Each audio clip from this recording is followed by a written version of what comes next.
Los iniciamos entonces, voy a admitirlos a todos. Éxito. Vamos a grabar, si les parece. Sí, claro. Sí.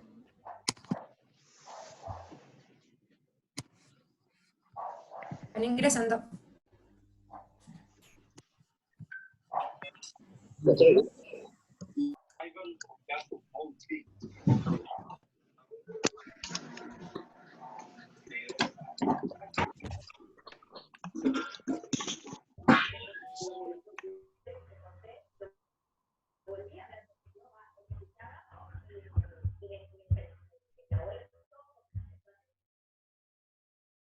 Bueno, muy buenos días. Les damos la bienvenida a este webinar titulado Patentes en tiempos de crisis. Les vamos a pedir a todos por protocolo que puedan mantener silenciados sus micrófonos. Y queremos darle la bienvenida a este webinar organizado por la Dirección de Transferencia y Desarrollo de la Pontificia Universidad Católica de Chile. Este webinar está siendo transmitido a través de la plataforma Zoom y vamos a poder recibir preguntas a través del chat.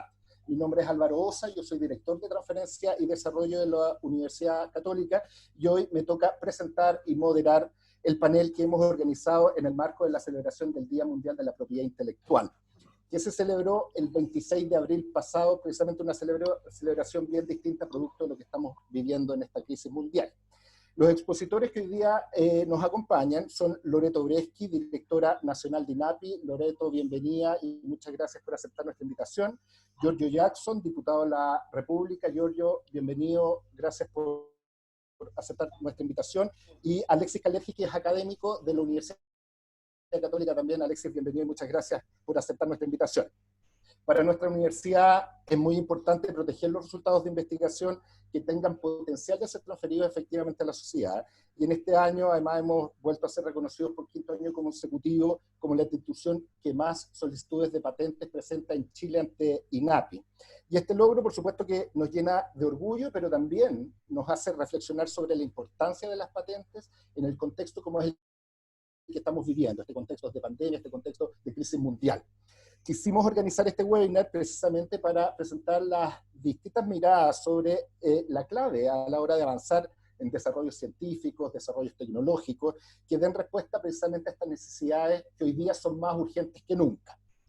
Hay visiones divergentes que esperamos conocer y discutir en este webinar y nos preguntamos cosas como qué se requiere para potenciar un sistema de patentes frente a esta crisis, qué caminos existen para promover la propuesta de valor y la transferencia de conocimientos a la sociedad, cómo se garantiza que innovaciones esenciales lleguen a través de patentes a la sociedad y el mercado. Ya recibimos varias preguntas a través del formulario de inscripción, así que se los agradecemos y ya se las hemos hecho llegar a los panelistas. Como les comenté, también pueden dejar sus preguntas a través del chat, que se las vamos a hacer llegar. Sin más, queremos agradecer a los más de 140 personas participantes de este webinar, que son tanto de Chile como de distintas partes del mundo, y quiero presentar a nuestra primera expositora, Loreto Breschi. Ella es directora nacional del Instituto Nacional de Propiedad Industrial de Chile y asumió su cargo en junio del año 2019, está pronta a cumplir un año en el cargo. Ella es abogada de la Universidad de Chile, se desempeñó durante más de 20 años en el sector privado como especialista en propiedad industrial y ha sido directora de la Asociación Chilena de Propiedad Intelectual, ACHIPI, formó parte de la Asociación Internacional de Marcas Comerciales, INTA, y la Asociación Internacional para la Protección de la Propiedad Industrial, AIPI, y la Asociación Interamericana de Propiedad Industrial. Loreto, bienvenida, y te pedimos que puedas poner tu presentación para comenzar. Gracias, Giorgio, por la invitación a participar y poder aportar desde la perspectiva de INAPI en la discusión que nos estás planteando, y muy feliz de compartir este panel junto con el diputado Jackson, con el doctor Kalergi, y espero que sea entretenido el debate porque el tema es muy interesante hoy. Por mientras vamos viendo cómo hacemos para compartir la pantalla. ¿La están viendo? ¿Sí? Ok, partamos entonces. Bueno, Recién estábamos conversando, mientras estábamos en la sala de espera, cómo el COVID ha acelerado muchos cambios. Dentro de esto es cómo estamos haciendo los paneles y las conversaciones. Uno de estos es una adaptación que estamos viendo, y cómo en el fondo la pandemia ha acelerado cambios, ha impulsado nuevos modelos, y aquí voy a ir avanzando. A ver.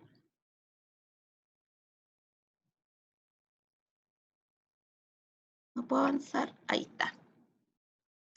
Quería partir y arrancar con esta frase que me parece muy importante en este momento, expresada por Angela Merkel el 4 de mayo pasado, en el cual se plantea que el COVID-19 es un desafío global que requiere de soluciones globales. Y eso hoy adquiere mucha fuerza, porque, como estábamos recién hablando, los cambios, los impulsos, nuevos modelos que se están dando, tienen que tener una visión global, un enfoque holístico, para que cada uno de esos enfoques aporte para obtener una solución frente a los problemas que estamos teniendo. Uno de los aspectos, por supuesto, al analizar, y el enfoque que podemos tener, es la propiedad industrial, y analizar cómo esta contribuye o no, que es parte de la conversación que vamos a tener, si contribuye o no para hacer frente a la pandemia. Porque el COVID ha demostrado que son varios los actores que confluyen y convergen para buscar las soluciones. Son varios. Yo quiero destacar a tres. No es que sean los únicos, pero sí son los llamados a tomar decisiones. Son los que están llamados a beneficiar a la población enferma. Y estos son el Estado, los organismos internacionales y las empresas. No digo, insisto, que sean los únicos, pero creo que hasta ahora son los que han estado más en primera línea para ver cómo resolvemos estos problemas. Y hoy vemos cómo estos actores, y haciendo frase, recogiendo un poco la frase que tengo sobre la pantalla, cómo ellos se relacionan entre sí, y en relación de cooperación y sinergia, podemos, entre ellos, que nunca antes se había visto, podemos poder hacer frente de mejor manera a este problema. Quizás antes de entrar de lleno cada uno de esos pilares, quisiera decir que para que un sistema de propiedad industrial tiene que buscar a los equilibrios.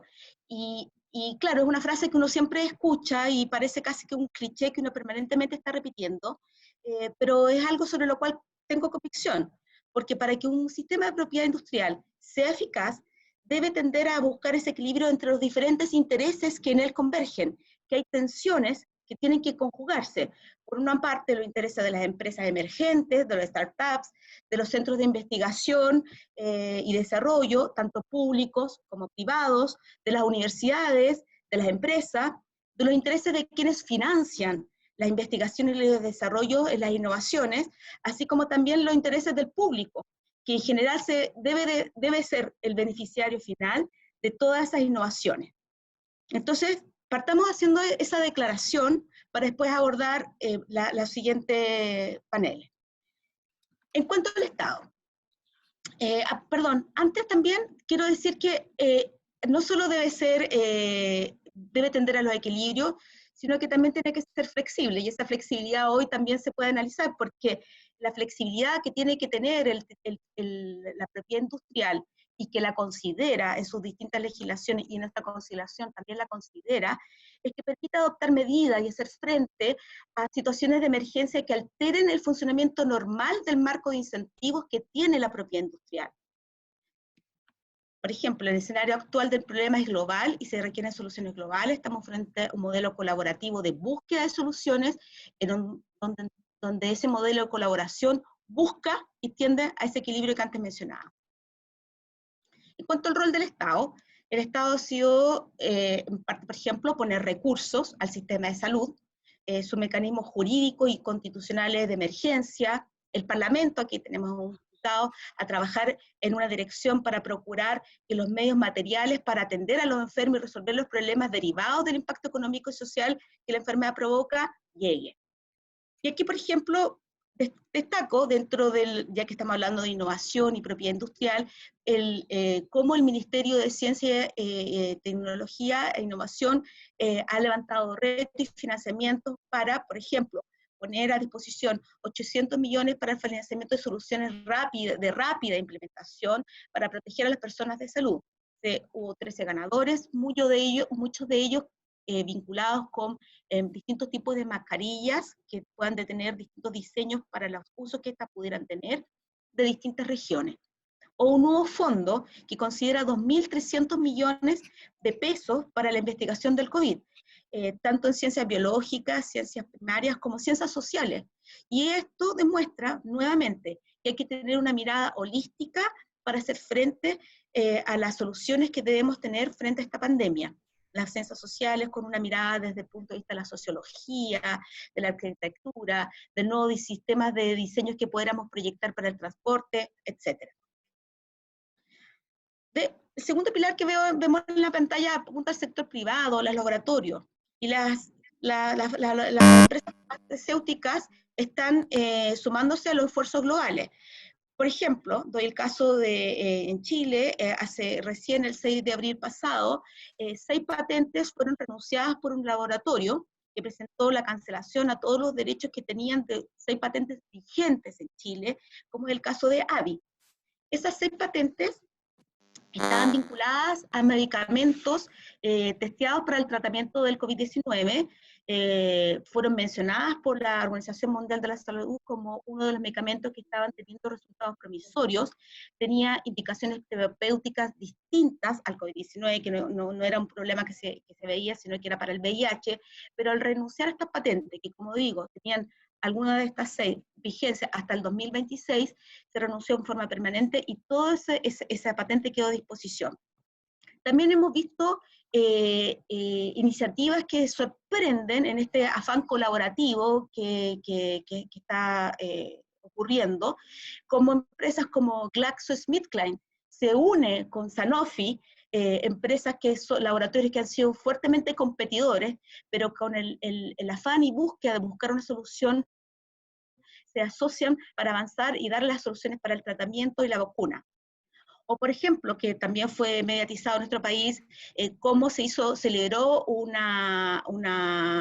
toda una licencia voluntaria vinculada con el Medtronic, que es este ventilador más avanzado y que se podría, por lo tanto, ver y evaluar cómo se puede fabricar en nuestro país para poder tener más ventiladores a disposición.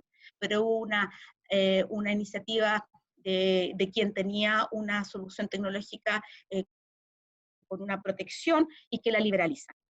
Por otra parte, hemos visto también otras iniciativas ya de organismos internacionales o de un también global, como por ejemplo lo que está ocurriendo en el marco de la Unión Europea con el ACT Accelerator, que es un instrumento que ha levantado una cantidad de fondos y financiamiento impresionante, con 3 líneas grandes de trabajo que han sido los test, la vacuna y los medicamentos para el tratamiento. En esta iniciativa se han sumado países como Francia, Japón, de distintas regiones, no solamente europeas, Arabia Saudita, organismos privados, financiamiento privado, etc. Lo que quiero destacar, en el fondo, es concluir que lo primero que rescato de esta situación de pandemia que estamos teniendo es la forma colaborativa y mancomunada en que estos 3 importantes actores han estado actuando frente a la crisis, y cómo esta colaboración contribuye a alcanzar un sistema de equilibrios que es lo que va a propender la propiedad industrial. Este modelo colaborativo es un cambio en el cual están trabajando para dar con ese medicamento, para financiar los estudios clínicos vinculados a esos productos que pudieran ser la solución para el tratamiento, o con resultados más o menos alentadores que ahí quizás el doctor Kalecki nos puede dar más luces en lo que vamos. Ya saliéndonos de parte más global, podemos hablar de la propiedad industrial propiamente tal. Y la propiedad industrial o la innovación busca solucionar un problema. Y en este caso son varios los problemas que se deben solucionar para combatir el coronavirus. No solo la vacuna o el medicamento adecuado para su tratamiento, no solo los ventiladores, no solo los equipos para higiene y seguridad, no solamente Son muchas las innovaciones que tienen que ir ocurriendo para poder hacer frente a esta situación que estamos todos viviendo. Pero en esa búsqueda de soluciones no partimos de cero. Justamente la base de datos que se va generando a partir de las patentes tienen un gran valor, porque yo recién preguntaba a Álvaro quiénes participaban de este webinar, pero muchos de ellos deben saber, son científicos investigadores que saben que para patentar debo entregar la información asociada a esa patente, debo describirla y finalmente donar ese conocimiento vinculado a esa innovación, que por un periodo de tiempo podré explotar en exclusividad, pero la contrapartida de esa exclusividad es que yo dejé en disposición todo ese conocimiento y a partir de ese conocimiento que dejo se van generando plataformas de conocimientos de toda esa base de datos que existe en torno a las patentes. Y sobre esa misma base de conocimiento se van construyendo nuevo conocimiento. Eso ha permitido, por ejemplo, identificar qué productos pueden servir o no para el tratamiento del COVID-19. Antivirales que se han utilizado para otras indicaciones médicas y que con las descontracturaciones, genoma, adenovirus, y aquí yo no quiero entrar con términos técnicos porque seguramente lo estoy diciendo también y me da un poco de vergüenza hablar de esa terminología ante el doctor Kalergi y muchos de los que puedan estar participando del webinar. En fin, lo que quiero transmitir es que la innovación a su vez se construye de otras innovaciones, lo que no significa que en aquello no haya algo nuevo, algo sobre lo cual obtener una protección. Y sobre esa misma base de datos son de gran valor. En la misma imagen, por ejemplo, salen imágenes de algunos boletines tecnológicos que nosotros pusimos a disposición. Son tecnologías que ya se liberaron, que ya quedaron en el dominio público, ya cualquiera puede acceder a ellas. Por otra parte, las patentes son una herramienta muy útil en los proyectos colaborativos, los que han sido fuertemente impulsados, como indicamos antes, por la pandemia, ya que permite identificar lo que cada uno de los participantes en ese elemento colaborativo entrega y aporta. Y en general, y era algo que tú mencionabas, Álvaro, cuando partías la presentación de algunas inquietudes que existían con respecto a los incentivos para innovar, los incentivos para que exista transferencia tecnológica, el ecosistema de la innovación y los incentivos que la rodean son bien complejos y abarcan a distintos actores. Pero, desde nuestra perspectiva, la propiedad industrial es claramente un incentivo para continuar innovando, para seguir buscando soluciones. Existen distintos mecanismos para poner en valor un desarrollo, y depende básicamente del tipo de tecnología de que se trata, su estado de desarrollo, el modelo en el que se piensa desarrollar y llevar al mercado, el modelo de negocio asociado.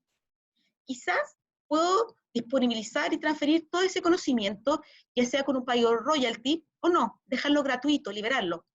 Pero previo a eso, a llegar a esa pregunta, alguien debe sostener ese esfuerzo, alguien invirtió para llegar a esa solución.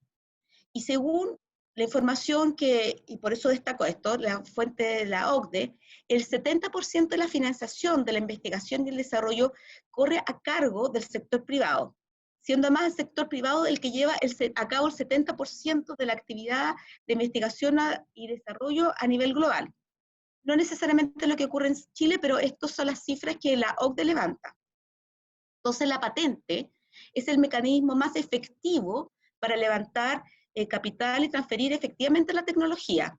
¿Por qué? Porque otorga certezas respecto de quién es el titular de la tecnología, lo que es clave para la evaluación, lo que es clave para el due diligence, lo que es clave para obtener ese financiamiento que permite seguir avanzando en ese desarrollo. En la actualidad pareciera ser que la propiedad industrial no es un obstáculo para el acceso a medidas médicas preventivas esenciales para las vacunas o tratamientos del coronavirus. El problema es que por el momento no existe una vacuna. El problema es que por el momento no existe un tratamiento científicamente probado para ser adecuado para el coronavirus. Por ello que el gran desafío es el fomento justamente de la innovación, para dar con esa vacuna, para dar con ese medicamento y para dar con distintas soluciones a los problemas a que esta pandemia nos está llevando. Por ejemplo, y aquí hay un ejemplo en Chile de innovaciones que se están desarrollando y que pueden ser de gran valor.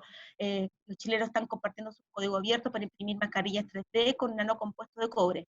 Como decía anteriormente, esto es una definición que yo puedo dar, pero anteriormente yo tengo que tener a alguien que para poder desarrollar esa investigación y desarrollo, alguien la financió, alguien la potenció, y la propiedad industrial es un elemento importante para ello. Ahora, como señalaba anteriormente, cuando comencé a hablar, la propiedad industrial debe tender a un equilibrio, a distintas fuerzas que se están comprometiendo e intencionando, a la vez que debe ser flexible. Y la flexibilidad es que le permiten adoptar medidas para hacer frente ante situaciones de emergencia como que alteran el funcionamiento normal del marco de incentivos a través de la licencia no voluntaria. Nuestra actual legislación considera la posibilidad de las licencias no voluntarias por causales de extrema urgencia, incluyendo razones de salud pública. Legislación que cumple con los estándares, la legislación actual cumple con los estándares mínimos comprometidos de los ARPI. Es más, la normativa vigente ya considera la posibilidad de acceder provisionalmente a la demanda de licencia no voluntaria. Pero en el caso del coronavirus, ¿sobre qué? Si no hay una vacuna, no hay un medicamento, como lo dije anteriormente, la PREPI hoy no parece ser el obstáculo. Todo lo contrario, es un incentivo para que se siga innovando y lleguemos a esa vacuna, lleguemos a ese tratamiento y a las mejores mascarillas respiradoras. Eso es lo que quiero aportar. Yo creo que es más interesante aún lo que viene después y las preguntas y el debate que puedo generar con el doctor Calergis y con el diputado Jackson. Gracias.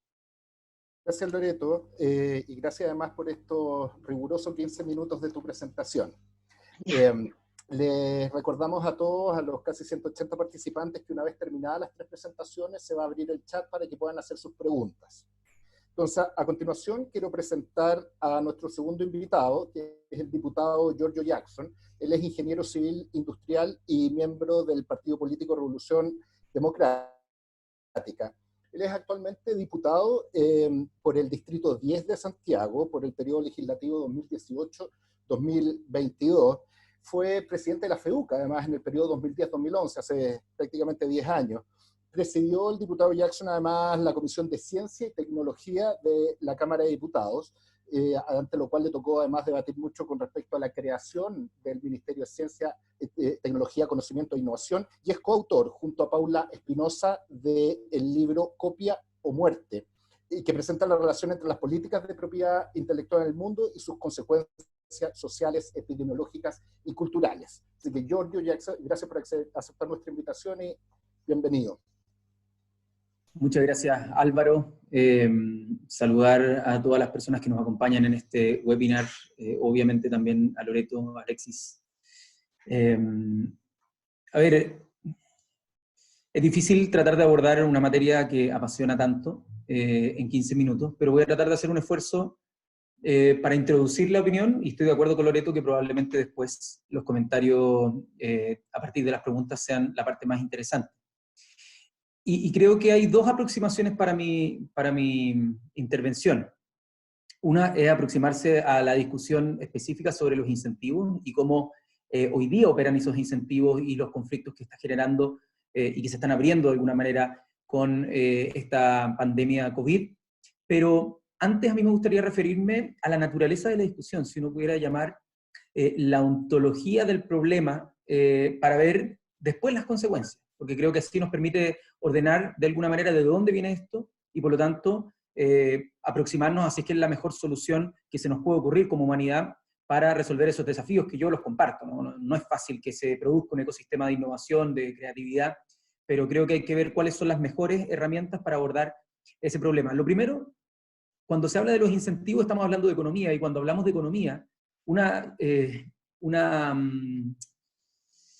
definición básica de economía es las formas para administrar la escasez, ¿ya? Cuando hay 2 bienes escasos, uno tiene oferta, uno tiene demanda, y de alguna manera en esa conjunción de la escasez es de donde empiezan a ocurrir las teorías económicas y de ahí hacia arriba, ¿no? El punto de partida de la economía es cómo mediamos bienes que son escasos y que producen conflicto entre las personas, por eso es una ciencia social.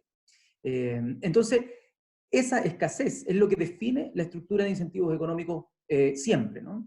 Y por lo tanto, la pregunta sobre la naturaleza del bien que estamos discutiendo acá, que es un bien del conocimiento, es un bien intangible, es ¿dónde nace la escasez que genera hoy día este problema, ¿no? Y podríamos decir que, claro, el conocimiento que no existe es escaso porque no existe, es más bien ni siquiera escaso, es nulo, ¿no? Y son escasos los lugares donde se va creando un conocimiento útil para la población, pero una vez que existe ese conocimiento, la escasez o abundancia es binaria, es decir, o es escaso al punto en que no existe ese conocimiento, o una vez que existe es replicable con costo marginal cero, ¿ya? Los economistas llaman costo marginal cero cuando la reproducción de esa información no tiene costo, ¿ya? Y en este caso no tiene costo el reproducir una información, lo sabe cualquier persona que haya bajado una canción en MP3, ¿no? No hay un costo asociado, salvo el costo de poner cables por internet y que transmitan los bits y lleguen a almacenar en un disco duro, que también tiene un costo, pero en sí la información no tiene un costo de reproducción. Se vuelve escaso por decisiones políticas que se tomaron en un momento, por razones bien fundadas, ¿no? Bien fundadas que yo quiero entrar también a cuestionar, a poner un punto de alternativo, pero que tienen un fundamento que es interesante. Y ese fundamento interesante es que al no haber recursos para la investigación, al no haber quien genere investigación ya allá por el siglo XVII, XVIII, principalmente XVIII en materia de propiedad intelectual, lo que se dice es generemos incentivos para que las personas den a conocer los inventos, ¿ya? Antes esto venía desde la propiedad intelectual en materia de copyright, pero después se extiende también a la materia de inventos, y por lo tanto se dice, mira, es muy difícil hacer ingeniería reversa, también había un tema geopolítico metido entre medio, que era muy valiosa la información, entonces para un producto era muy importante guardar el secreto. Está el ejemplo de los espejos y los lentes en Suecia, y hay otro ejemplo súper interesante de la historia, pero para no divulgarla, la gente lo hacía secreto. Y llegó un momento en que los países se dieron cuenta que tenían que llegar a acuerdos internacionales para administrar este conflicto. Y es a finales del siglo XIX que se generan acuerdos internacionales tanto en propiedad, o sea, en copyright como también en propiedad industrial, los tratados de Berna y de París, en los que se dice, miren, ¿saben qué? Vamos a estandarizar de alguna manera estos criterios. Y el criterio principalmente de que esto tiene que tener una escasez jurídica. Y esa escasez jurídica, principalmente, y la que ha predominado hasta el día de hoy, para hacer un resumen histórico, es la de los incentivos desde un enfoque utilitarista. Es decir, hay costos por generar un monopolio, pero también tiene beneficios, la gente se arriesga a invertir sus recursos, y por lo tanto, como resultado neto, estamos viendo que hay mucha gente que invierte su plata sin que el Estado les pase nada más que una promesa de que si es que ese producto llega a ser útil, entonces le vamos a dar un monopolio, y todos sabemos que un monopolio significa que los costos son más altos que los que el mercado hubiese otorgado. Entonces tiene costo y beneficio, y hoy día siempre se discuten las discusiones sobre propiedad intelectual, sobre cuál es el equilibrio de esos incentivos. Hablemos de los beneficios. La pregunta clave, a mi interpretación, es, ¿se habría descubierto algo sin patentes? Y lo que pasaba en esos momentos era que efectivamente no era posible descubrir porque había una cuestión de secreto comercial. Era muy difícil hacer ingeniería reversa sobre muchos productos, y por lo tanto era esencial el conocer el procedimiento para que esto se supiera. Por lo tanto era muy valioso, al punto en que estábamos dispuestos a otorgar un monopolio, el que la gente revelara la información, como lo decía Loreto, que pusiera a disposición del dominio público después de 20 años una información. Era muy caro, estábamos dispuestos a pagar muchísimo porque alguien revelara esa información.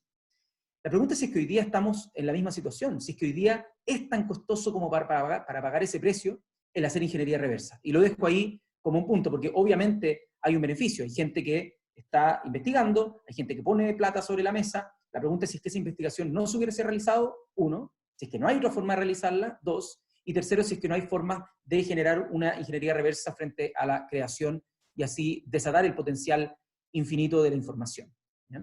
Y en segundo lugar, hablemos de los costos. Gente que básicamente no accede a los productos por precio monopólico, y eso si fuese un celular o si fuese unos audífonos de mejor calidad quizás no es tan importante, pero en general cuando discutimos de patentes discutimos sobre salud. Y cuando la gente no accede a los productos de la salud, la gente muere. Entonces el costo es muertes. No es por ponerlo melodramáticamente, el costo son personas que no acceden al precio monopólico, el costo son estados que no tienen la capacidad financiera para comprar los medicamentos, el costo son vidas humanas, ¿ya? Entonces cuando hablamos de vidas humanas, alguien podría decir, bueno, pero sin ese incentivo no se podría haber creado un remedio que le podría haber salvado la vida a muchas personas. Y eso Esa es materia de mucha controversia, porque hay evidencia para los dos lados, ¿ya? Hay evidencia de un lado y otro, pero no hay una evidencia concluyente de que hayan sido las modificaciones a las normas de patentes las que hayan generado ecosistemas que alteren las innovaciones que han habido en la historia de la humanidad, ¿ya? Entonces, hay que preguntarse de fondo cuáles son los bienes que queremos resguardar. Claro, alguien invirtió tiempo, invirtió trabajo, invirtió recursos económicos con un fin, y sería injusto, a mí me parecería injusto que si es que alguien invierte sus recursos y después otro se aprovecha, eso me parece injusto. La pregunta entonces es, ¿cómo resolvemos ese problema? Ese problema tiene dos aproximaciones. Uno es que la gente no tenga que arriesgar sus propios recursos para tener que investigar. Es decir, que la gente que se dedica a investigar pueda tener, de alguna manera, una carrera de investigación, y eso sea reconocido por las instituciones públicas, ¿no? Y públicas me refiero globales, no solamente del Estado. O dos, que le entreguemos esta responsabilidad a los privados y por lo tanto tenga una compensación. Serían como los dos enfoques extremos. Y en ese sentido, y acercándome a los 9 minutos de presentación, estoy un poquito pasado la mitad, me gustaría entrar en esta idea de que cuáles son las alternativas posibles. Porque para que el negocio de investigación hoy sea eficaz, para que ese 70% de personas inviertan en investigación, tiene que haber un mercado de gente que lo compre. Finalmente, ¿quién lo compra? Lo compra la misma gente que paga impuestos y lo compra también el Estado. El Estado, los Estados de manera agregada, son de los más grandes compradores de medicamentos que existen en el mundo. De hecho, si uno agrega todo el gasto en medicamentos que hacen los Estados de manera agregada, es muchísimo más plata que lo que invierten todos los laboratorios farmacéuticos en I+D al año, ¿ya? Entonces uno podría decir, bueno, pero si la plata está saliendo de los Estados igual para comprar los medicamentos finales a un precio monopólico, bueno, significa que la plata está. El problema es un problema de coordinación. Es decir, no tenemos formas hoy día, hasta ahora, de que los Estados sean capaces de coordinarse y jugar un juego de cooperación para que esos recursos que igualmente terminan gastando, los destinen previamente a invertir en este ecosistema. Y la gran diferencia que tendría una operación, que es muy difícil de imaginar, pero una operación de este tipo, donde los mismos recursos que se gastan para los medicamentos se invirtieran en investigación, es que todos los investigadores, los mismos que están hoy día en los laboratorios farmacéuticos, tendrían más recursos incluso y podrían estar conectados en red. Que esa es una dificultad muy grande. El incentivo hoy día es a competir y no a cooperar, porque el sistema de patente, bien lo sabe Loreto, bien lo sabe Alexis y probablemente bien lo sabe todo el resto de la audiencia, es lo que se conoce en inglés como winner takes all, o el ganador se lleva todo. Es decir, el que llega y lo inscribe, gana por sobre el resto. A pesar de que haya la misma investigación en muchas partes del mundo, a pesar de que lleguen a soluciones muy similares, a pesar de que cualquier cosa, el que llega primero y lo inscribe, gana. Aunque todos se basen en los mismos papers, aunque todos estén a punto de alcanzar, es ese día antes, es esa semana antes, es ese mes antes, el que alguien lo inscribe en la OMPI y es capaz de tener el monopolio completo por 20 años. Lo que parece ser bastante discreto, ¿ya? No es una decisión continua, no es un reconocimiento de que el conocimiento se genera entre mucha gente, entre la comunidad académica con los mismos papers que citan las patentes, sino que finalmente es el que llega primero. Y eso impide que las piezas del puzzle que hoy día pueden estar en muchos lugares por separado, se puedan compartir. Y por lo tanto, hay un problema también de eficiencia. Es decir, yo postulo, y así postulamos con Paula en el libro Copia o Muerte, que es mucho más ineficiente desde el punto de vista del gasto, pero también desde el punto de vista de la velocidad para encontrar una solución, el que exista tanta competencia y un sistema y un ecosistema de innovación basado en la competencia. Porque el conocimiento global, a escala global, con el Internet, como lo estamos viendo hoy día, desde que se publicaron las primeras muestras y el genoma del virus del coronavirus, hasta toda la investigación abierta que se ha hecho en este último tiempo, ha demostrado la rapidez con la que opera la ciencia abierta. A diferencia de las muchas veces lentitud y secretismo en el que operan las lógicas en los laboratorios. Y no lo estoy poniendo en un punto de vista moral desde los laboratorios, porque es lo que tienen que hacer. Si hay inversores de capital que tienen un interés y hay que respetarlo. Pero la pregunta es de interés público. Y con esto voy cerrando con los 2 minutos y medio que me quedan. Si es que en esto no hay Estado que pueda invertir la cantidad de plata para código abierto, no hay ninguno. La solución tiene que ser global y comparto lo que dice Loreto, pero la pregunta es siempre si es que en esa solución global es la cooperación o es la competencia la que permite llegar con más eficiencia, con más eficacia y con más justicia a la población. El ejemplo del COVID yo creo que nos acerca a todos y todas a la muerte. Es decir, nos pone cerquita, nos pone como en una sensación de que cualquiera de nosotros, que nuestros familiares podrían acercarse a la muerte, y por lo tanto, yo diría que hoy día no habría nadie que se atrevería a decir que una vacuna o tratamiento para el COVID, si saliera mañana, tiene que estar bajo privilegio monopólico. Yo creo que es difícil sostener eso, porque estamos muy cerca de la muerte. Pero cuando son otras personas las que se mueren, cuando son en Centroamérica, cuando son en África, la verdad es que por lejanía no tenemos tanta empatía con lo que sucede. Y por lo tanto, nos parece sensato el que exista un balance entre los stakeholders. Pero la pregunta es que hoy día, de manera democrática, si todos pudiéramos decidir, por ejemplo, respecto a la vacuna o tratamiento para el COVID, ¿qué harían como gobierno? Nosotros al menos postulamos, y con esto sí que cierro, me queda un minuto, el que se liberaran y se preparara toda la infraestructura del Estado, del Ministerio de Economía, INAPI y otros, de manera unánime en el Congreso, en un proyecto de resolución, para que se establezcan todas las medidas que establece el artículo 51 de la Ley de Propiedad Industrial para que sean licencias obligatorias a todos los productos que puedan intervenir, desde ventiladores, desde mascarillas, desde los próximos medicamentos, todo lo que permita hacerlo. Y claro, a todos los sectores políticos les pareció obvio. Distinto es cuando no estamos enfrentados a la proximidad de la muerte, porque ahí se ve con mayor lejanía y pueden entrar a operar con más fuerza intereses que yo no digo que sean poco legítimos. Bajo la promesa actual de que si inviertes tu plata tienes que recuperar con un monopolio, me parece de toda naturaleza. Pero creo que estamos en una situación tecnológica, de evolución en términos de infraestructura global, de globalización, que nos permite pensar en un modelo alternativo. Lo dejo hasta ahí, dejando para adelante otras anotaciones que tengo respecto a las preguntas específicas que creo que pueden ser interesantes. Perfecto, Giorgio, muchas gracias y también agradezco la rigurosidad en el tiempo, al igual que Loreto. Voy a pasar a la última presentación, que precisamente a un investigador que hoy está desarrollando una vacuna en contra del coronavirus, a propósito de lo que el diputado Jackson planteaba. Así que procedo a presentar al doctor Alexis Kalergis. Él es bioquímico y doctor en microbiología e inmunología de la Albert Einstein College of Medicine en Nueva York. Actualmente se desempeña como profesor e investigador de la Facultad de Ciencias Biológicas de la Universidad Católica y como director además del Instituto Milenio de Inmunología e Inmunoterapia. Es el líder del equipo de investigación que desarrolló la primera vacuna en el mundo contra el virus respiratorio sincicial, que afecta principalmente a recién nacidos. Invento que ya tiene varias patentes precisamente concedidas en el mundo. Alexis además recibió el Premio Nacional de Innovación Avoni el año 2017 y la Medalla de Oro de OMPI, que reconoce su desempeño. Actualmente, entonces, como ya les adelantaba, encabeza el equipo chileno de científicos que está desarrollando una potencial vacuna contra el COVID-19. Alexis, gracias por estar aquí y te doy el paso. Bueno, muchas gracias por la invitación a este webinar, Álvaro, y felicitaciones a mis compañeras y compañeros de discusión. Creo que va a ser muy interesante el debate. Y yo lo que voy a hacer es un poco referirme en el contexto de algunas cosas que sabemos del coronavirus y también en el contexto de justamente cómo el conocimiento y la protección del conocimiento de alguna manera también puede favorecer que este conocimiento finalmente llegue a la población de manera más expedita, porque hay varias alternativas y fórmulas como voy a mencionar hacia el final de la presentación.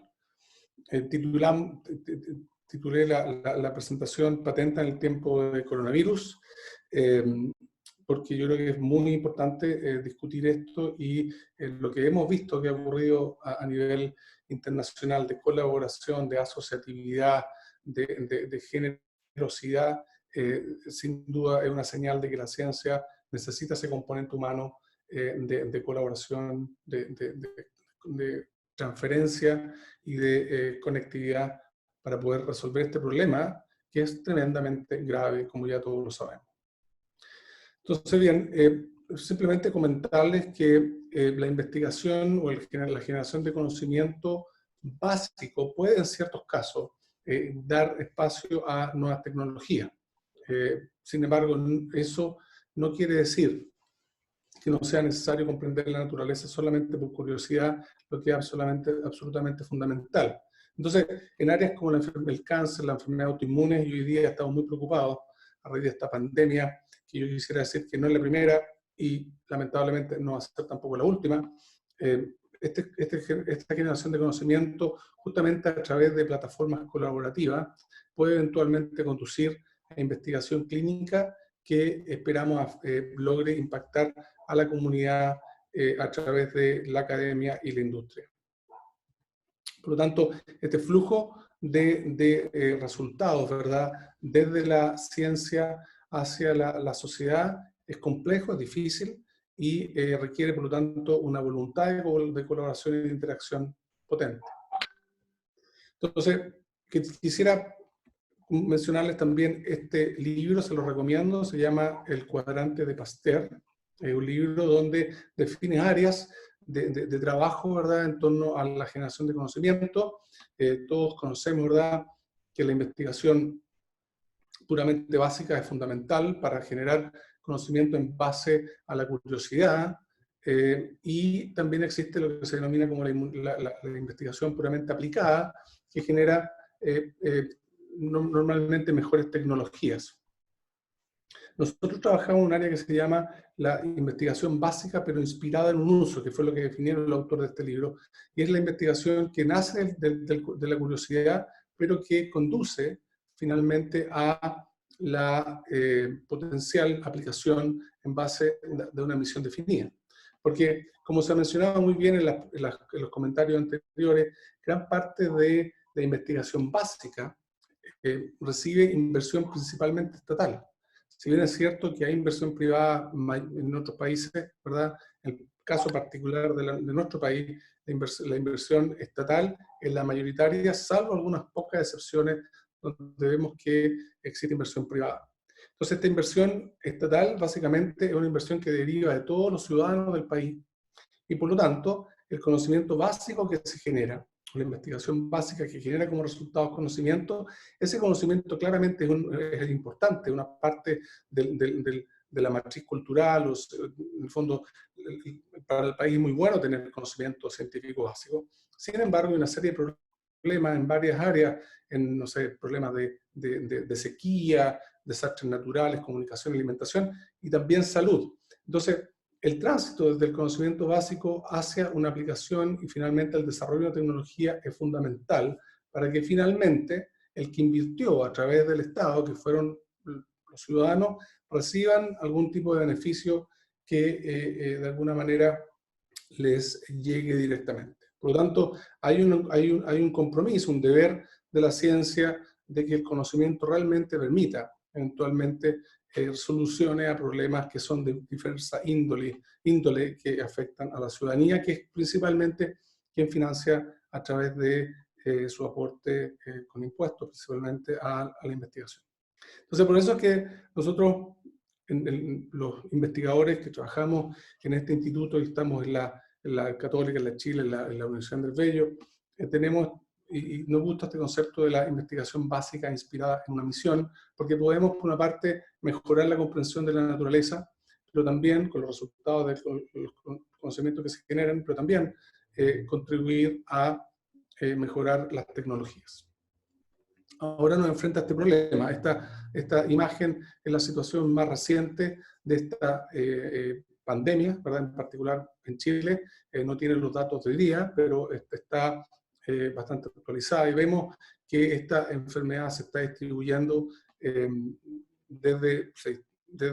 se distribuyó desde Wuhan, ¿verdad?, en China, al extremo sur del planeta en muy poco tiempo, y esto ocurre principalmente porque la población mundial no tiene inmunidad contra el virus. Es decir, es una situación bien única en que el virus no encuentra una respuesta inmune a unas defensas propiamente establecidas en la persona, pero además tiene estrategia el virus, mecanismos para escaparse y alterar esta respuesta inmunológica.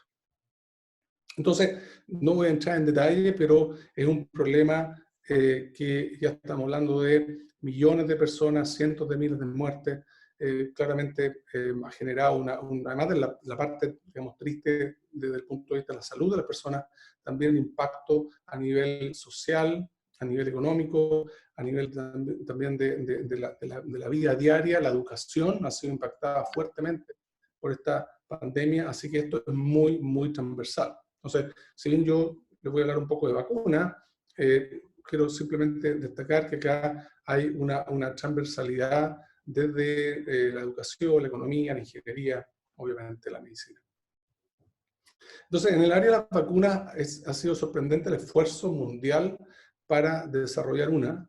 Yo solamente tengo acá una lista corta de aquellas que algunas de las que han iniciado estudios clínicos, y esto es sin duda una necesidad enorme que ha generado y ha motivado la colaboración entre los diferentes grupos de investigación que van desde grupos académicos como el nuestro, solamente académicos, hasta grupos que son laboratorios farmacéuticos, ¿verdad? Pasando también por instituciones que son estatales. Entonces, ha habido un trabajo que se ha instalado no solamente en las universidades o centros de investigación, no solamente en los laboratorios farmacéuticos, sino que también en otras instituciones de los países.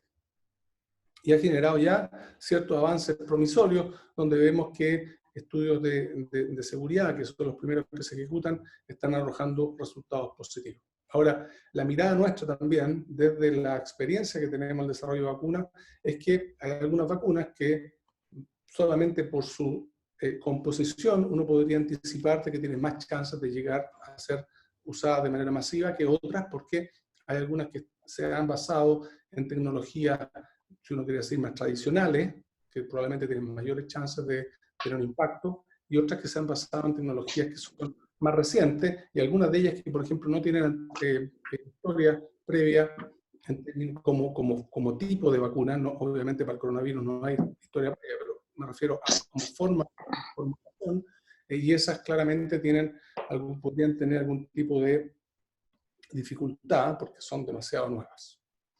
Bien, yo creo que Chile ha hecho un trabajo muy, muy destacable, no solamente desde el punto de vista de tratar de contener el contagio, la diseminación del virus.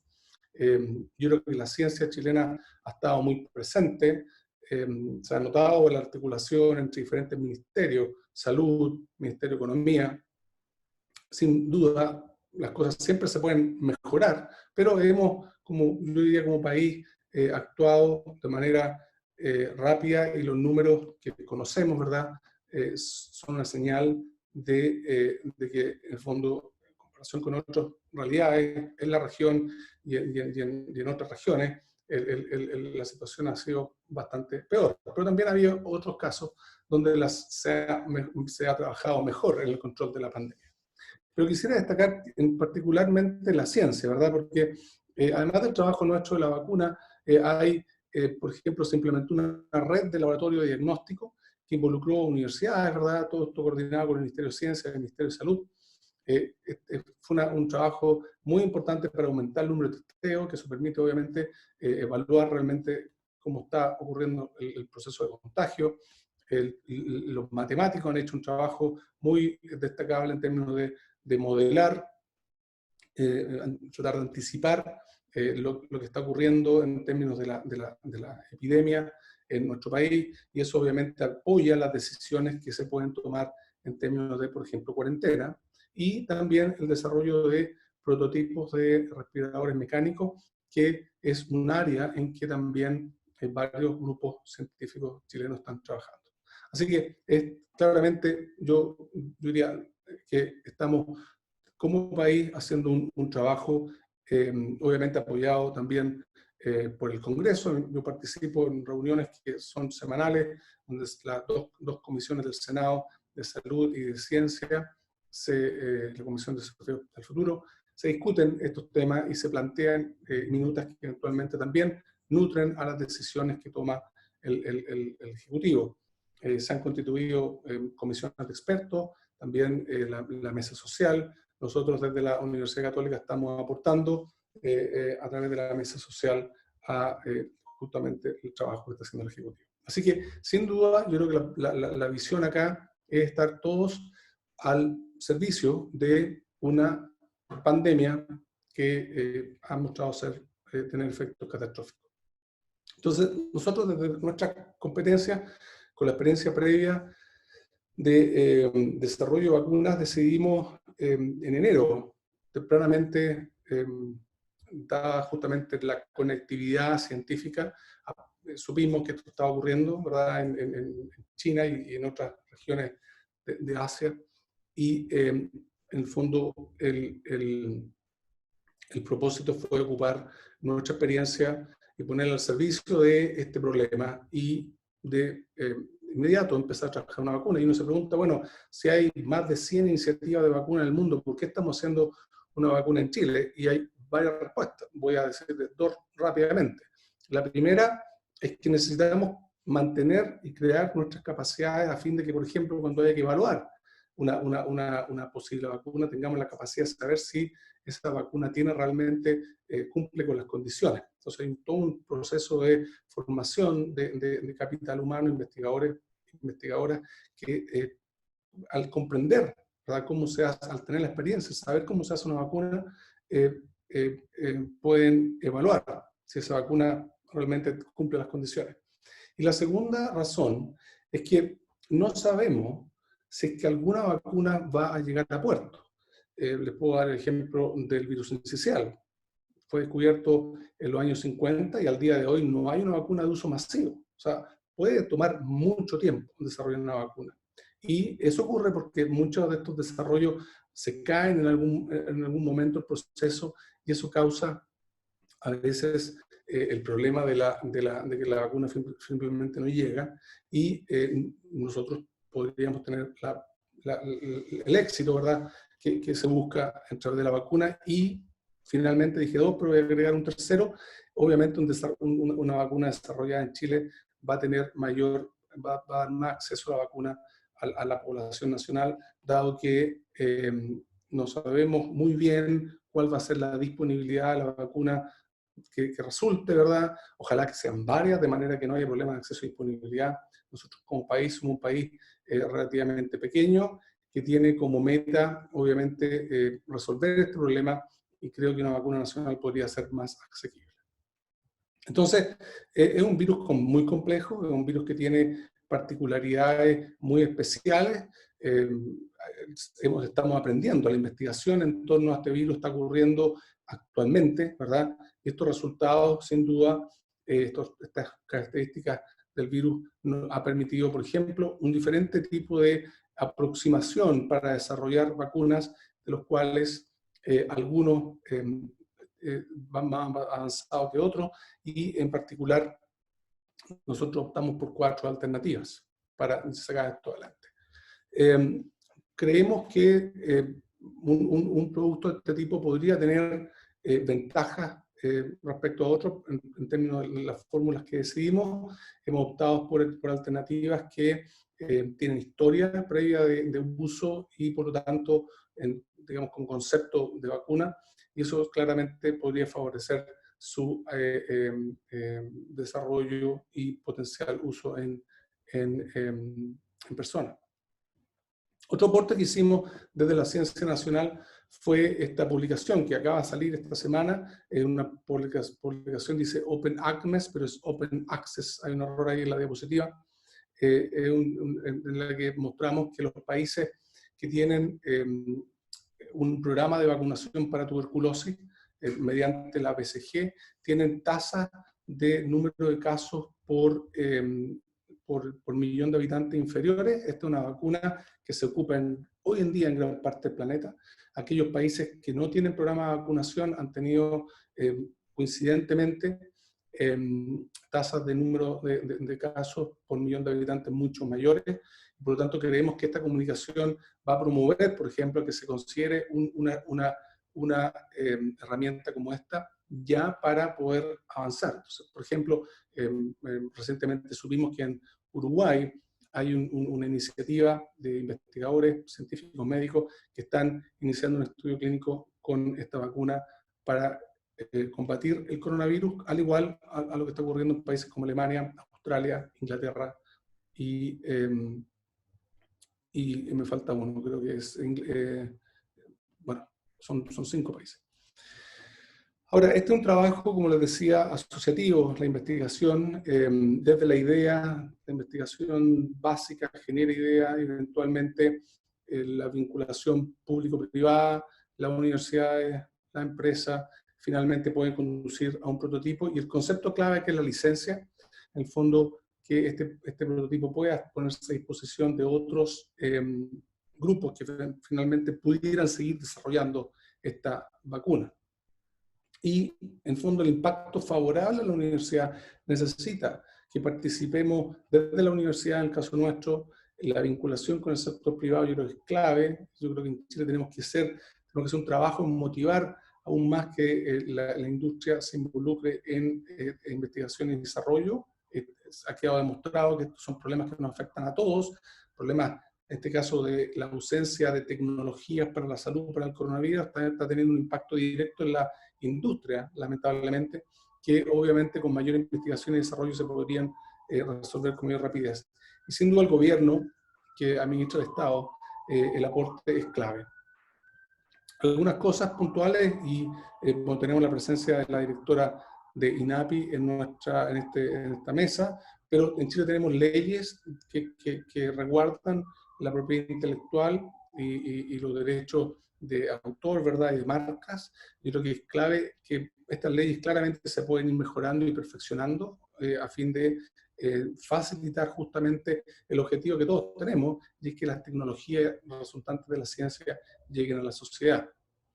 Pero ¿qué ocurre en circunstancias como la pandemia que estamos viviendo hoy en día y que impacta y que encuentra al mundo en una situación tecnológica mucho más avanzada de lo que ocurrió, por ejemplo, en la última pandemia que tuvo estas consecuencias, o digamos, tan severas como esta, como fue la gripe española en 1918-1919? Han habido ya señales muy claras de instituciones como la OMPI, la Organización Mundial de la Propiedad Intelectual, donde proponen justamente el levantamiento de algunas barreras de transferencia en base a la propiedad intelectual resultante de la investigación científica. Han hecho declaraciones de favorecer el traspaso de tecnologías que ya estén protegidas o mientras esté ocurriendo la protección, dar espacio para que sean compartidas entre investigadores. Yo lo invito, puse aquí algunos extractos de lo que está en la página web de la Organización Mundial de la Propiedad Intelectual. Y hay también iniciativas de privados que buscan, por ejemplo, promover justamente la conectividad y la transferencia mediante tecnología de Open Access para favorecer el acceso de los resultados científicos a los otros grupos que podrían aprovecharlos y desarrollar una vacuna, una inmunoterapia, una antiviral. Ahora, esto también en Estados Unidos han habido señales, otro ejemplo que quisiera mencionar, donde el gobierno norteamericano ha hecho una inversión masiva de recursos justamente para que tanto universidades como centros de investigación y también la industria puedan desarrollar tecnologías y favorecer su transferencia a la sociedad por medio de alianzas, acuerdos, que es lo que hoy día necesitamos. En Oxford también se ha promovido, por ejemplo, una metodología más rápida de licenciamiento. Yo creo que es clave cuando existen ya patentes, por ejemplo, y el problema de traspaso se puede resolver con un acuerdo de licenciamiento que favorece justamente el acceso de terceros al conocimiento que protege la patente. Y Oxford es un ejemplo interesante en que la oficina de transferencia justamente han estado en la generación de estrategias de transferencia que sean más rápidas, más expeditas, porque a veces esas transferencias pueden tomar demasiado tiempo. Bueno, eso es lo que quería comentar, agradecer a mi laboratorio. Quería destacar que este trabajo que estamos haciendo hoy en día realmente es la suma de científicos jóvenes, son varios laboratorios de la universidad es un trabajo académico y estamos actualmente muy conectados con lo que está ocurriendo en otros países y eventualmente también buscando alianzas, porque tenemos algunas restricciones en nuestro país, como por ejemplo el paso siguiente de tener la vacuna formulada a llevarla a una fórmula que podría eventualmente ser evaluada en humanos, requiere instalaciones que no tenemos en Chile, por lo tanto necesitamos tener amigos y colaboradores en otros países. Estamos trabajando en eso. Así que muchas gracias. Perfecto. Muchas gracias, Alexis, por tu presentación y para saber más en detalle lo que están desarrollando. Vamos a comenzar entonces, tenemos aproximadamente unos 25 minutos para preguntas, nos han llegado muchas de casi los 200 participantes. Quiero partir contigo, Loreto, algo que se ha repetido mucho, tanto en las preguntas que nos llegaron del formulario como en el chat. Varios nos sorprendimos con la noticia que publicó la prensa el 6 de abril, en donde se hablaba de esta liberación del medicamento en contra del coronavirus, particularmente del Norvig. Dentro de las preguntas están, ¿cómo funciona este sistema de liberación de patentes? ¿Cuál es o qué tan factible es que se liberen o se obliguen a liberar tecnologías cuando efectivamente tienen que ver con el bien común? Si nos puedes comentar de eso. Gracias. Gracias también, Giorgio y Alexis, por sus presentaciones muy clarificadoras de las posiciones, y aplauso para Alexis por todo el trabajo que están realizando. Muchas gracias. En cuanto a las preguntas, a ver, creo que hay dos preguntas involucradas que se tienen que abordar en forma distinta. Por una parte, esta liberalización es una iniciativa del titular de la patente en este caso, que es el laboratorio AVI, que en forma una iniciativa de él mismo, presenta una cancelación en forma voluntaria de la protección que tenía actualmente vigente de esas 6 patentes. Con esto y con la resolución que decretó rápidamente INAPI, porque al hacer esa petición, al ver el contexto de este ser uno de los medicamentos que había sido recomendado por la OMS como alentador y promisorio para el tratamiento del coronavirus, porque actualmente está testeado para el VIH, pero no tiene una indicación médica comprobada para efectos del coronavirus, pero se está viendo como algo promisorio y alentador. Y de iniciativa propia, el laboratorio presentó estas cancelaciones, aun cuando tenía patentes vigentes hasta el 2026, una de ellas, no todas, porque tenían distintas fechas de vencimiento.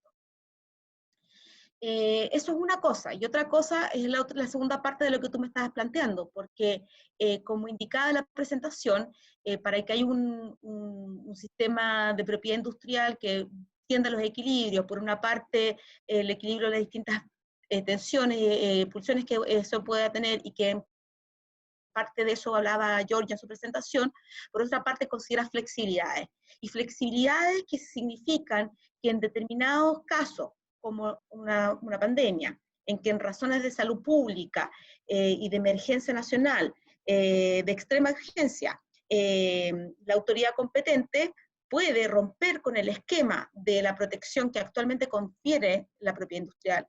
La propiedad industrial, con nuestra legislación, considera esa alternativa. Pero para que eso ocurra, tenemos que tener la propiedad industrial, la patente, que es el obstáculo para hacer frente a esa situación de emergencia. Para eso existe la licencia no voluntaria. Tiene que haber algo que licenciar y liberar. Tiene que haber una patente que estoy rompiendo. En este caso, con los problemas que hemos estado mencionando, con todo el trabajo y presentación que mismo Alex lo está presentando, que no hay una vacuna. Entonces, si no hay vacuna, ¿qué licencia no voluntaria va a ser si no tengo nada que licenciar hoy? No hay un problema. Me gustaría tener el problema ante INAPI, porque en el caso de las licencias no voluntarias, se decreta por la autoridad competente que existe, se puede romper con este esquema. Esta actual normativa está en sintonía con las normativas del ADPI, que son los estándares mínimos que deben existir en cada una de las legislaciones en materia de propiedad industrial.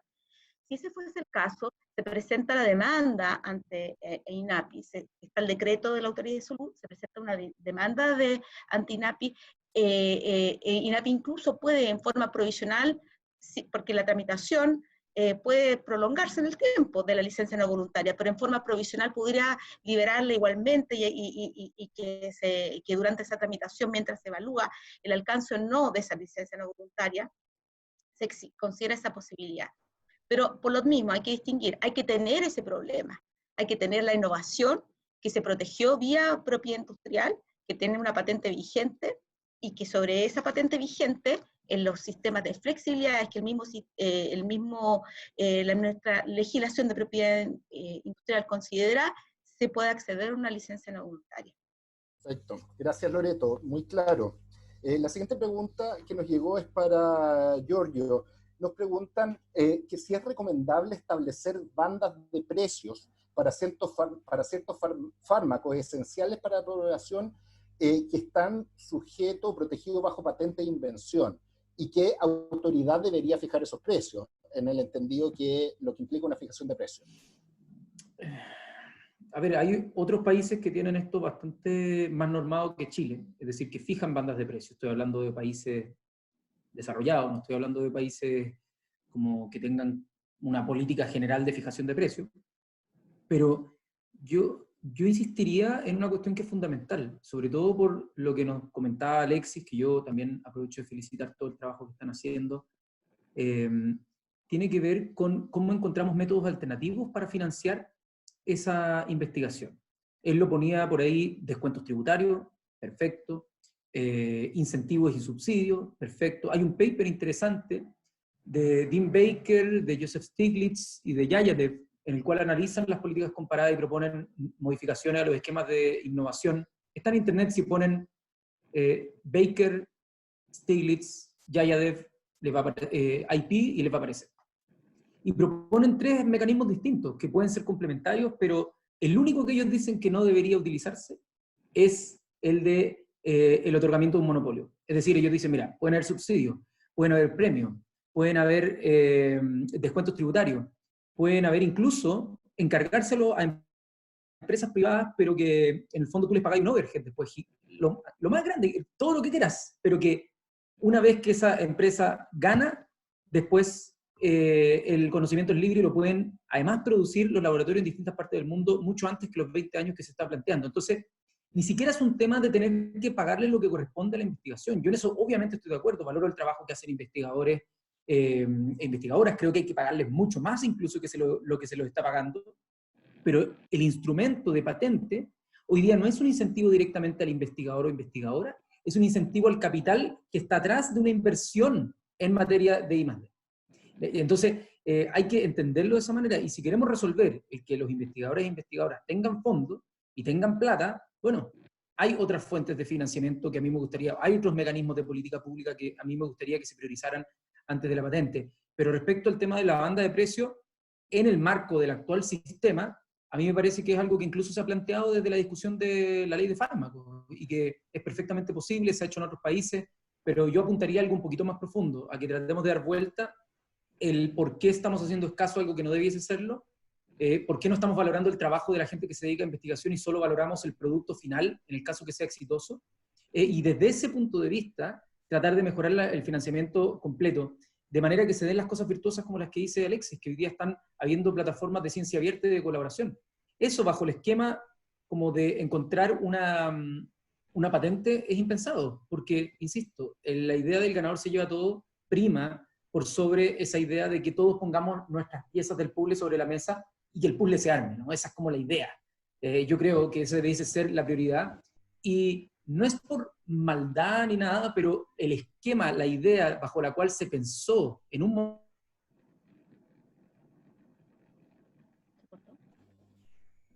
Perdimos a Giorgio mientras se reconecta. Vamos a ir con una pregunta que... En la historia. Sí, la propiedad perdón, industrial no... es compatible con esto. Tienen la curiosidad, lo hacen, ¿no? Y lo elevan. Y lo último, bien cortito. Sería bueno preguntarle a quienes investigan si es que en la crisis COVID hubiesen dejado de investigar una posible solución de no existir patente. ¿Y cuáles fueron las razones? ¿Porque no tenían financiamiento o porque no tienen las ganas o la pasión de encontrar un descubrimiento? Bien. Vamos a seguir, tenemos múltiples preguntas y precisamente quiero ir con Alexis. Tú estás liderando un equipo de desarrollo de una vacuna contra el COVID-19, y ayer en la prensa salió que había conseguido inversión o financiamiento del sector privado, particularmente del grupo Angelini. Quisiera saber cuál es tu experiencia con respecto al que el sector privado está colaborando con la investigación y desarrollo, y si nos puedes dar más información respecto a este aporte en particular. Nos quedan 12 minutos y múltiples preguntas, así que les vamos a agradecer que podamos ir agilizándolas para poder hacerlas todas. Alexis. El audio, Alexis, gracias. Ahora sí, perfecto. Claro, voy a responder inmediatamente, Álvaro, tu pregunta, solamente referirme a un par de puntos. Que yo creo que el modelo actual en el cual funcionamos como país está sumergido en un sistema donde importamos básicamente gran parte de las tecnologías. Entonces, eso requiere que Chile cambie lentamente, ¿verdad? Tome decisiones en la dirección de un modelo en que ojalá las tecnologías se generen y se distribuyan desde nuestro país. Eso claramente va a no solamente mejorar el bienestar social, sino también mejorar la economía en el amplio sentido de la palabra.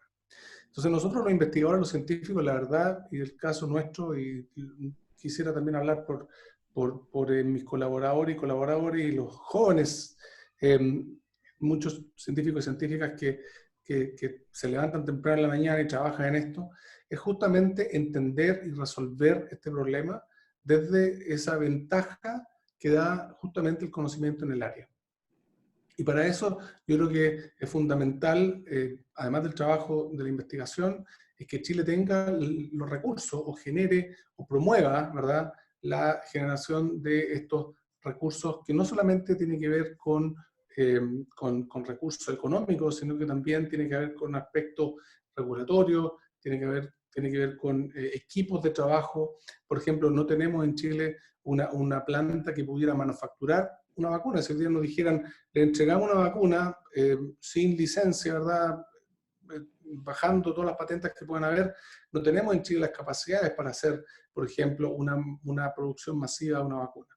Entonces, ojo que claro, estamos aquí pensando, bueno, que nos entreguen la vacuna sin patente, perfecto, pero no tenemos cómo manufacturarla, distribuirla a la sociedad. Entonces, hay cosas las cuales tenemos que trabajar. Yo trato de mirar lo positivo, tenemos grandes desafíos, y uno de los desafíos yo creo que Chile pueda, no solamente en el área de las vacunas, sino de todo tipo de medicamentos, oncológicos, ¿verdad?, medicamentos para enfermedades neurodegenerativas. Hay varios problemas de salud en el lado nuestro, del lado que yo trabajo en el mundo de la salud, donde demuestra que el modelo actual nos hace absolutamente dependiente del desarrollo, y pagamos obviamente el costo de la I+D, la propiedad intelectual que deriva de otros países. Ahora, en relación a la pregunta de Álvaro, brevemente, efectivamente estamos muy agradecidos de una señal que a través de la Fundación COPEQC recibió la universidad, y obviamente ese aporte de privados sin duda nos ayuda, es un balón de oxígeno, y creemos que en Chile hay voluntad del sector privado para invertir, pero hay que trabajar en esa voluntad, no solamente desde el punto de vista de lo que estamos discutiendo en este seminario, sino que también promover que la ciencia, que los científicos se inserten en la industria, como está ocurriendo, pero muy lentamente, de manera que la industria de nuestro país vea un beneficio de que el desarrollo científico-tecnológico, la innovación en sus rubros, pueda hacerlo más competitivo a nivel regional y eventualmente mundial. Así que es una muy buena señal, así que gracias por traer la colación, Álvaro, y sin duda esperamos que se siga dando, no solamente en nuestro caso, sino que también para varias iniciativas científicas que varias universidades están desarrollando en Chile. Perfecto, voy a juntar algunas preguntas para que las podamos responder en conjunto. Giorgio, para ti, Cristian pregunta sobre la ley corta de propiedad intelectual que se está discutiendo, y cómo ves tú en el Parlamento cuán propensos están para aprobar este artículo particular que habla de las patentes provisionales en Chile. Si nos podrías contar de esto. Y por otro lado, también te preguntan con respecto a lo mismo, cuánta importancia sobre la propiedad intelectual le da el Parlamento, más allá de las patentes en particular, sobre la investigación científica, etc.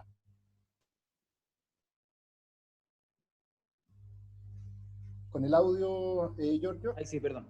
No escuché bien la primera pregunta porque hubo un momento que se me cortó porque me tuve que conectar al Wi-Fi del tiene que celular, entonces me llamaron y se cortó. Entonces, No hay problema. Tiene que ver con la ley corta que se está tramitando en el Parlamento y particularmente con las solicitudes de patentes provisionales. ¿Cuánto ves tú que el Parlamento está propenso a aprobarla? Y la segunda tenía que ver con una mirada más global sobre aspectos de propiedad intelectual en el Congreso. a ver, yo diría que en general hay poco conocimiento sobre el tema de propiedad industrial en Chile, en general. Si es que hay algo de conocimiento sobre propiedad intelectual más globalmente sobre copyright, y eso está principalmente vinculado al mundo cultural. Ellos conocen un poco más, ¿ya? Pero yo diría que sobre propiedad industrial hay bien poco conocimiento. Los departamentos de innovación, tú bien lo sabes, Álvaro, de transferencia tecnológica son bastante nuevos. En general en las universidades no hay tanta experiencia en nuestras universidades, y eso supimos mucho en la discusión del Ministerio de Ciencia y Tecnología, y por lo tanto yo diría que como país somos bastante nuevos en esto. Hay otros países que tienen una estructura, piensa tú, en Estados Unidos, la ley que reguló de manera más permanente esto, la Bayh-Dole fue en los años 80. Entonces tienen ya, con toda la experiencia de post-Primera Guerra Mundial, cuando obtienen los beneficios de patentes sobre los químicos de Alemania,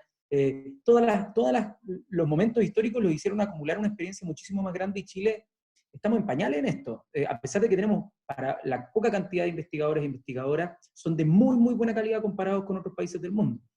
Entonces, yo creo que como país pobre, como país chico, si uno analiza las patentes a nivel global, si uno mira ya la perspectiva no solo de nuestra franja de tierra, sino en términos globales, China hoy día está teniendo cerca del 50% de la inscripción de patentes a nivel global. Entre Estados Unidos, bueno, Estados Unidos ha ido bajando en el porcentaje, pero sigue teniendo por sobre un 20-25%.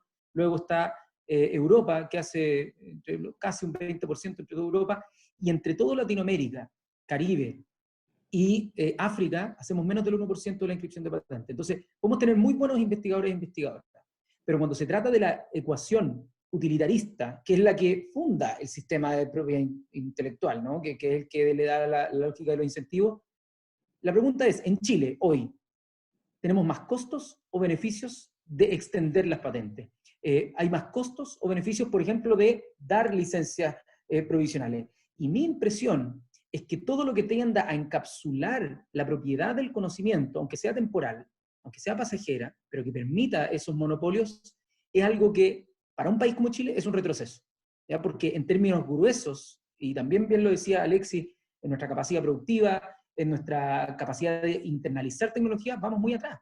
Y no es que la discusión sobre propiedad industrial vaya desaparejada, es un poco endémico. Dado que no tenemos la capacidad de copiar ciertas tecnologías y traerlas a nuestro país, son muy costosas instalarlas, nos cuesta más hacernos del know-how de ellas mismas. Entonces, es un poco un círculo vicioso, y yo al menos creo que debiésemos apuntar más hacia dar facilidades de abrir conocimiento global, más que a restringirlo, aunque sea de manera rápida y express. Perfecto. La siguiente pregunta es para Loreto. Loreto, Carlos nos pregunta sobre los costos de patentar. ¿Cómo son los costos en Chile? Algunos plantean que son muy altos. ¿Qué es lo que está haciendo INAPI al respecto? Ya, gracias. Quiero recoger parte de la pregunta que se le había planteado sobre el proyecto de ley corta y las patentes provisionales, justamente vinculándolo con el efecto de los costos también, porque creo que las patentes provisionales, al tú tener ese año, ese periodo de años, para ver cómo va evolucionando tu tecnología y ver si quieres o no incurrir en todos los gastos que podría involucrar esa innovación, ver si vale la pena seguir invirtiendo en informes tecnológicos, evaluar con informes de cuál es el estado de la técnica en otros lados, que eso puede también tener un costo asociado, te permite ver y definir si es que avanzas o no en el patentamiento de esa innovación. Ganas tiempo, y creo que es un avance muy importante que está teniendo el proyecto de ley corta, que espero que prontamente sea aprobada en el Congreso. Ya esperamos que pronto sea entre a la sala del Senado, está ahí esperando en tabla. Y en cuanto a los costos, bueno, hay distintos costos que hay que considerar, y desde el punto de vista de INAPI propiamente tal, están las tasas, El proyecto de ley también considera el pago de tasas en anualidades ahora, el proyecto de ley corta. Es decir, las tecnologías hoy van evolucionando y van mutando muy rápidamente y eventualmente una tecnología cae en desuso, ya no es la pionera del área porque irrumpió otra nueva y por lo tanto no vale la pena seguir pagando las anualidades que esa patente tiene asociada. Eso por una parte es otro aspecto que el proyecto de ley corta considera y que, como decía anteriormente, espero que prontamente sea aprobado. Y también si consideramos el costo que significan los informes de los peritos en nuestro país, comparado con los informes periciales de otras legislaciones, nuestros costos son, no tengo una tabla aquí comparativa de porcentaje, pero son más baratos si comparamos con otras legislaciones. Es más, en los informes de los PCT, ustedes saben que INAPI ha sido reconocido como una de las oficinas internacionales que puede emitir los informes ISA y PEA, y si nosotros comparamos los costos de nuestros informes, también son inferiores con respecto a los costos que otros lugares donde se puede emitir ese informe tienen. Ahora, efectivamente, el patentar y como el patentamiento tiene una territorialidad y con mi innovación eventualmente yo quiero ir a otros espacios, hay otros costos como en asesoría de abogados, en ir a otros mercados. El PCT es algo que también es un facilitador y una rebaja los costos que podría involucrar para que las innovaciones tengan una protección global. Es lo que buscan, de acuerdo al análisis del modelo de negocio que pueda tener esa innovación. Gracias, Loreto. Alexis, tengo una pregunta de Patricia que dice que tú desarrollaste esta primera vacuna contra el virus respiratorio sincicial acá en Chile, que está patentada. ¿Estás disponible o dispuesto a liberalizarla en el país? Gracias, Álvaro. Bueno, efectivamente, nosotros ya hicimos una suerte de licencia hacia el Estado a través de un convenio con el Ministerio de Salud, que ya tiene cerca de 10 años ese convenio. Y justamente el objetivo fue asegurar que el Ministerio de Salud, en la medida que lo considere apropiado, pueda disponer del trabajo que hemos hecho. Por lo tanto, en cierta manera, para nuestro país, la protección que hicimos de ese conocimiento está disponible para que pueda ser utilizada en las condiciones que el Ministerio de Salud lo determine, pensando que justamente el objetivo es que esta vacuna pueda, a diferencia de coronavirus, que es una enfermedad donde vemos que los adultos mayores sufren más seriamente la enfermedad, el sincicial particularmente afecta a niños y niñas muy pequeños y adultos mayores. Por lo tanto, creemos que mediante este convenio que desarrollamos con el Ministerio de Salud podrá estar disponible. Ese es un ejemplo, pero lo que sí quiero resguardar, y creo que es importante indicar, el no proteger o dejar absolutamente protegido, y eso es algo que quizás podríamos discutir en algún minuto con el diputado Jackson, que es interesante. ¿Qué hacemos en el caso de la absoluta desprotección del conocimiento? ¿Qué hacemos si es que el conocimiento chileno desarrollado por la Universidad de Centros de Investigación termina siendo explotado comercialmente por terceros, en que finalmente pagamos no solamente 2 veces, sino que 3 veces? Porque el país financió, ya sea principalmente inversión estatal, pero también estamos esperando que aumente la inversión privada.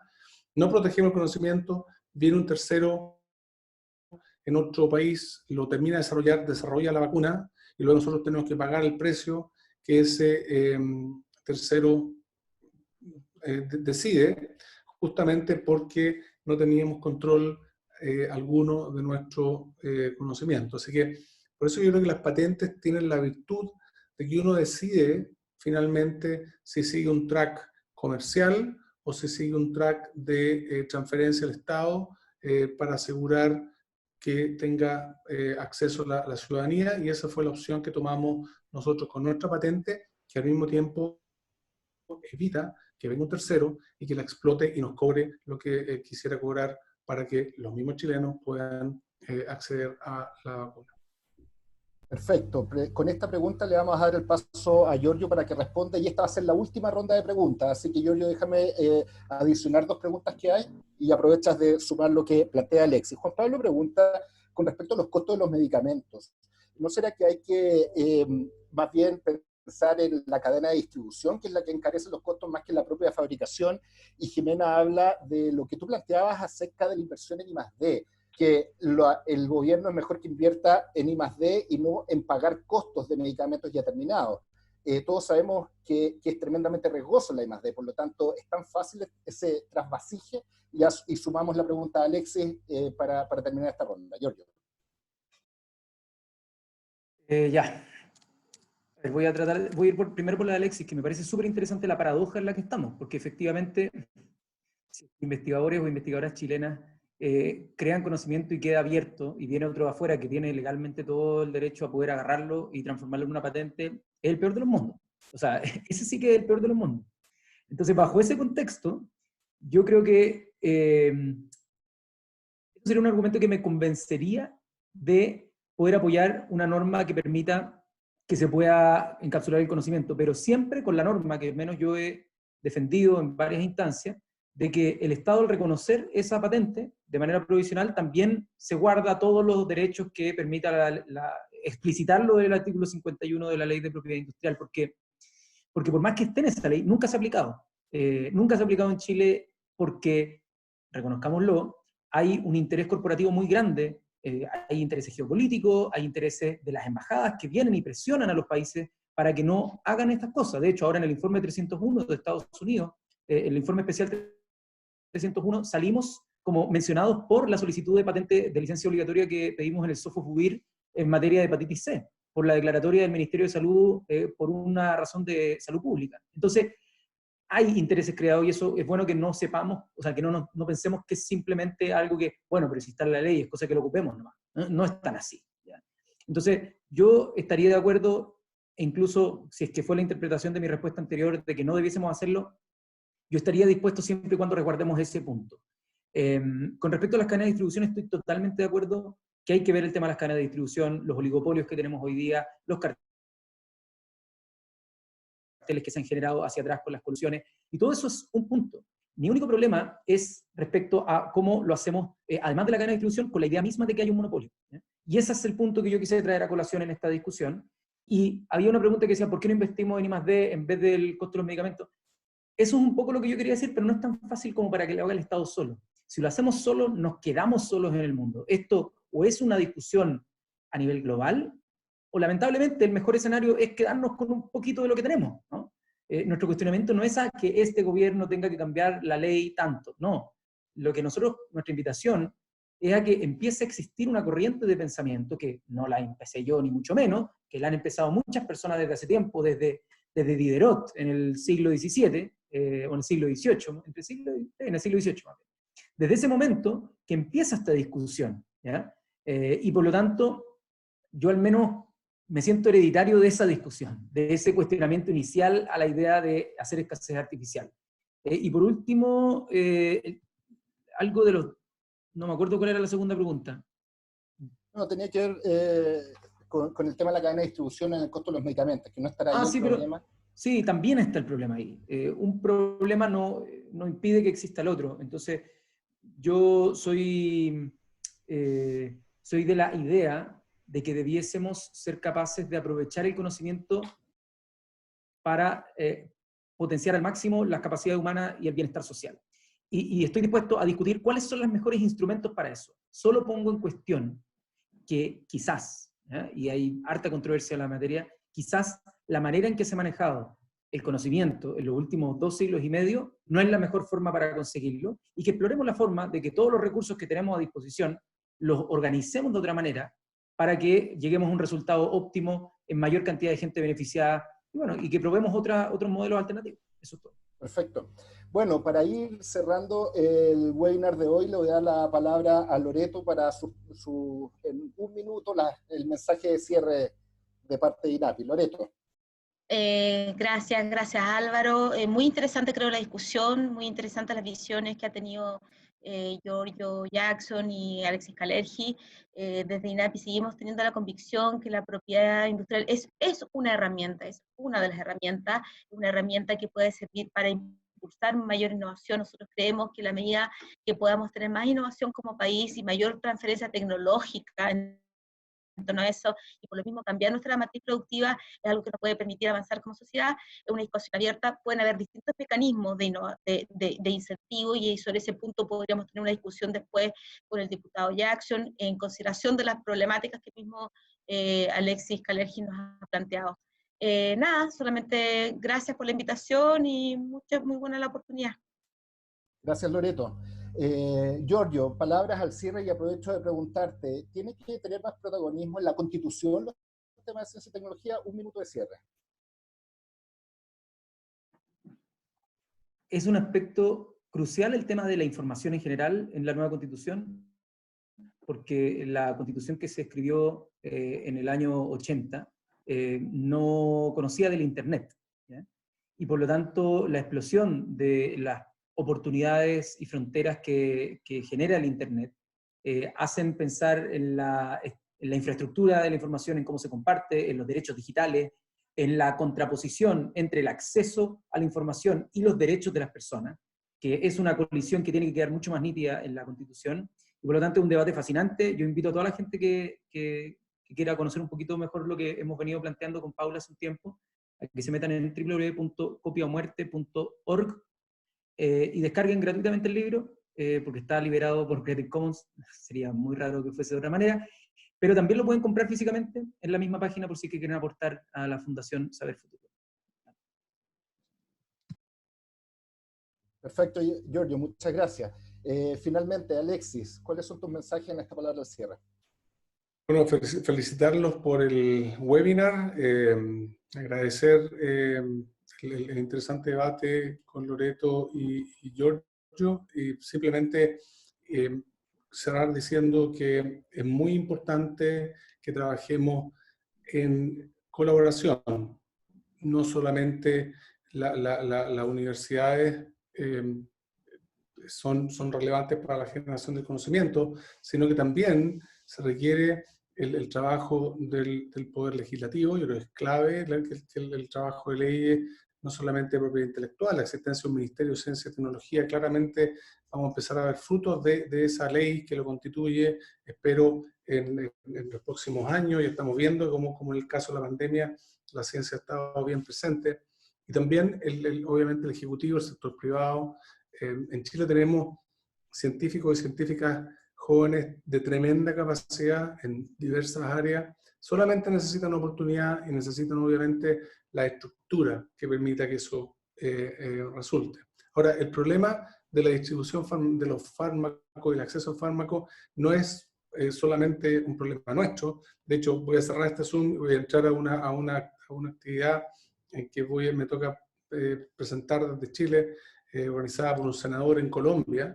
Van a participar cerca de 50 países que justamente están discutiendo de qué manera podemos trabajar en este aspecto ético que tiene la generación de conocimiento y tecnología en el área de la salud, porque sin duda lo más importante es que lleguen a las personas que lo necesitan. Así que con eso me despido y los felicito por el seminario. Perfecto. Bueno, le agradecemos también a Giorgio que disponibilizó en el chat el paper que está disponible y también el lugar donde se puede descargar el libro. Queremos agradecer a todos quienes participaron. Este seminario fue grabado, así que va a quedar disponibilizado en nuestras redes sociales, en @transferenciauc, en Twitter, también en nuestra página web transferenciadesarrollo.uc.cl. Y también dejar a todos y a todas invitados a nuestro siguiente seminario, que va a ser el día martes 19 de mayo, que vamos a hablar de la vinculación Estado, Universidad y Empresa. Vamos a tener la presencia, por ejemplo, de la subsecretaria de Ciencia, el rector de la Universidad Católica, entre otros invitados. Así que quiero agradecerles a todos por el interés en participar en este seminario y los vamos a mantener informados de lo que viene más adelante. Directora Bresky, muchas gracias por participar. Diputado Jackson, gracias por aceptar nuestra invitación. Doctor Kalergi, muchas gracias por participar. Nos vemos hasta la próxima.